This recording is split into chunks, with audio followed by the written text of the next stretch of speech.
سؤال: بعد اداء منتخب مصر قدام اوزبكستان تتوقع هنعمل ايه في الامم الافريقيه، ولا هي اللي هتعمل فينا؟ عايزك تكتب لي في الكومنتات توقعك لمنتخب مصر هيوصل فين في كاس الامم الافريقيه. وبعد ما تعمل الكومنت ده عايزك تركز معايا علشان هقول لك على اصابات لعيبه الاهلي وهيرجعوا امتى، وهقول لك على القايمه اللي مدرب النادي الاهلي سلمها لاداره التخطيط في النادي.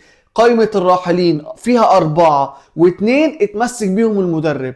وفي الآخر هقول لك صفقة النادي الأهلي اللي تمت بالفعل وموقف إليو ديانج. وقبل ما أجاوبك على كل الأسئلة دي عايزك تصلي على النبي وتعمل لايك وسبسكرايب وتفعل زر الإشعارات، ويلا بينا نبدأ. أول حاجة، منتخب مصر لعب ماتش سيء جدا قدام أوزبكستان. كابتن حسام حسن قال لك لا مش هلاعب البرازيل، جهتولي فرقه قريبه من منتخب مصر. قريبه ازاي؟ انت في التصنيف 32، هي في التصنيف 55. علموك يعني ايه تدريب وتخطيط. يعني ده مهاجم واحد اكل خط الدفاع بتاعك. احنا لو رحنا بنفس الفكر ونفس الطريقه دي وشغل عبيله واديله وهات لنا كيلو، هنشيل قبح في كاس الامم الافريقيه، هنطلع بفضيحه. ده باين خالص اللي مفيش اي فكر خالص، مفيش اي حاجه خالص. المهم مش موضوعنا، نخش على الموضوع المهم: اصابات لعيبه النادي الاهلي. النادي الاهلي فيه 3 اصابات حاليا مهمين يعني. اول اصابه هي تريزيجيه، ودي تمت الاصابه في اخر ماتش في كاس السوبر مع النادي الاهلي. الاصابه دي تمت مع النادي الاهلي. اما الاصابتين اللي ما تموش مع النادي الاهلي هي اصابه ياسين مرعي، تمت مع الفريق الثاني. دي إصابة هيرجع امتى؟ طب ياسين مرعي بالنسبه لتريزيجيه ممكن يرجع يعني خلال الماتش الجاي ان شاء الله يرجع. بالنسبه لياسين مرعي ممكن ياخد اسبوع لاسبوعين، يعني ممكن يلحق الماتش بتاع الشبيبه او ما يلحقوش، بس ان شاء الله اصابه بسيطه. بالنسبه بقى لاصابه زيزو اللي تمت مع كابتن حسام حسن، اللي هو اصلا كان بيشتكي من اجهاد، بس طبعا كابتن حسام حسن والتيم اللي معاه ما يفهموش الكلام ده، مش فاهمين ايه الاجهاد وايه اللي مش الاجهاد، وده يقعد وده ما يقعدش. لا، انا عايز اعبيله واديله، انزل نزل ده، ما هم دول اللي هيعملوا. هو انا اديت لهم خطه ولا في حاجه؟ انا منزل احسن لعيبه عندي واجي اشتكي بعد كده. فاللعيب كابتن وليد صلاح الدين قال الاصابه بسيطه ممكن تاخد من اسبوع لاسبوعين، بس بنسبه كبيره يعني انا بقول لك من عندي مش هيلحق ماتش شبيبه القبائل. يعني انا بقول لك مش هيلحقوا، وحتى لو لحقوا ممكن ينزل احتياطي، لان هم هيكونوا يعني اصلا لازم عشان يخف من اصابته دي لازم 3 ايام راحه تامه، وبعديه اديه تاهيل بالكره يومين. فانا بقول لك مش هيلحق ماتش الشبيبه. ندخل على النقطه اللي بعد كده: المدرب ياسر روب قدم لاداره الاهلي او لجنه التخطيط في اداره الاهلي الماسكه ملف الكوره القايمه النهائيه اللاعبين اللي مش محتاجهم في شهر واحد، واللاعبين اللي كان فيهم قلق وكلام بس قال لهم محتاجهم. طيب نبدا باللاعبين اللي قال لهم خلاص انا مش محتاجهم.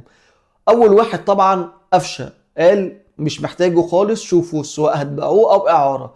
تاني واحد العش، هو مش مقتنع بيه تماما، او زي ما تقول ايه مش شايفه.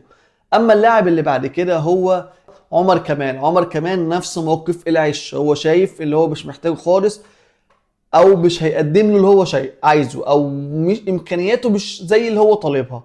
واللاعب الاخير هو اشرف داري، برضه نفس الوضع. يعني بتتكلم واحد نص ملعب و3 مدافعين. يعني بالنسبه للانتقالات اللي هتتم او الصفقات اللي الاهلي هيجيبها ان شاء الله، وزي ما هقول لك اغلبها هيبقى مدافعين. اما بالنسبه للاثنين اللي كان فيهم كلام بس المدرب متمسك بيهم جدا جدا جدا، هما حسين الشحات واليو جانج. حسين الشحات بعد الماتش اللي عمله في الزمالك اتمسك بيه جدا، وشايف اللي هو فيه امكانيات او كان مظلوم في الفتره اللي قبليها، فمحتاج بس شويه تدريبات ويرجع. ونفس الوضع مع اليو جانج. اليو جانج انفجر مع المدرب دوت وعمل اداء عالمي، وواضح اللي هيكون هو الاساسي الفتره الجايه مع المدرب ده هيخلينا ننتقل لنقطه اليو جانج. طب اليو جانج ايه موقفه مع النادي الاهلي؟ بعد ما المدرب قال اللي هو متمسك جدا باليو ديانج، اداره النادي الاهلي قررت اللي هي تكلم اليو ديانج تقول له تعالى يا حبيب بابا، انت بص هنديك عرض خرافي، عرض عالمي ما خدوش اي لاعب اجنبي قبل كده. ايه هو يا معلم العرض دوت؟ هنديك 1.5 مليون في السنه. رقم خرافي. ايه اليو بقى المشكله اللي هو معروض له في الخليج من 2 ل 3 مليون في السنه. فانت بتكلمه في فرق كبير، يعني في انديه الضعف عرض عليه. فبرضه الرقم ده كبير، كان المفروض النادي الاهلي يقفل الملف دوت من زمان، بس مع تمسك المدرب عرضوا عليه مليون ونص في السنه، غير بقى البونص والاعلانات والكلام دوت. لان النادي الاهلي مش عايز يفتح على نفسه فتوحه في سقف المرتبات لو على ال 2 مليون. بس انا ما اعتقدش النادي الاهلي هيزود مع اليو ديانج الرقم عن كده. فملف اليو ديانج ده مقلق كل الناس. ففي نفس الوقت اللي اليو ديانج في كلام، اداره النادي الاهلي دخلت في تفاوض مع اللاعب حامد حمدان. وحامد حمدان بعد ما كان متمسك في الزمالك، لا انا عايز الزمالك، هاتوا لي الزمالك، بس الزمالك. دلوقتي لما لقى وضع الزمالك في الخلطبيطه ياما وفي وقف قيد واللعيبه مش بتاخد مرتباتها، لا، فتح باب التفاوض مع نادي بيراميدز والنادي الاهلي. وحتى وكيل اعماله طلع وصرح اللي هو متفتح للتعاقد، او اللي هو يشوف عروض تانية تتقدم له. خلاص حامد حمدان حاليا انسى بقى اللي هو كان رايح الزمالك، لا دلوقتي فتح صفحه جديده. فالنادي الاهلي حطه بلان بي في حاله اللي هو ما عرفش يجدد لإليو ديانج. ندخل على النقطة اللي بعد كده صفقة النادي الأهلي اللي تمت بالفعل، بس لسه ما تمش الإعلان عنها. هي محمود الجزار، لاعب البنك الأهلي، المدافع. حد مدافع مميز، مش هقول لك التوب، لا هو المدافع مميز بيأدي واجباته الدفاعية بطريقة مميزة، وتألق قدام النادي الأهلي لما كنا بنلعب البنك الأهلي، تألق وعمل أداء ملفت للانتباه. فدوت اول صفقه. زي ما قلت لك النادي الاهلي هيهتم بخط الدفاع، لان خط الدفاع المدرب قالها لهم صراحه، انا عندي مشكلتين: خط الدفاع كله وراس الحربه. لو المشكلتين دول اتحلوا كل البطولات هتتجاب. ودوت اللي ماشيين عليه اداره النادي الاهلي.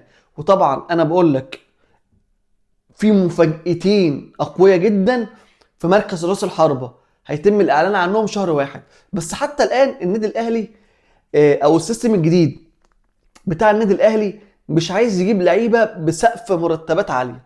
عايزين يرجعوا اوضه الملابس يبقى فيها كنترول، عايزين يلموا الدنيا. اللي هم شافوا لما بعزق هات جابت نتيجه عكسيه في اوضه الملابس وعلى اللعيبه. فاكتب لي في الكومنتات لو انت شايف ان اداره النادي الاهلي هتعرف تجيب مهاجم سوبر ولا لا شهر واحد اللي جاي. ولو الحلقه عجبتك يبقى ما تنساش تعمل فولو لايك وسبسكرايب، وتدعمنا دعوه حلوه من قلبك. وبس كده.